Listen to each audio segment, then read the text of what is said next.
حضرت علی رضی تعالیٰ عنہ نے فرمایا، بندہ بے صبری کر کے اپنے آپ کو حلال روزی سے محروم کر دیتا ہے اور اس کے باوجود اپنے مقدر سے زیادہ حاصل نہیں کر پاتا۔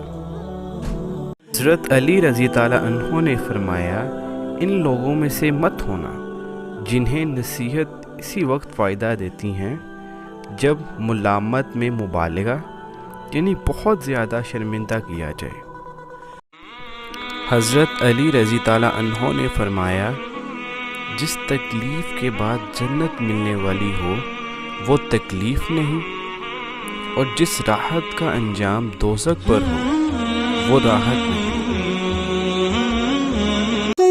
حضرت علی رضی تعالیٰ عنہ نے فرمایا، اپنی رائے کو کافی سمجھنے والا خطرے میں ہے۔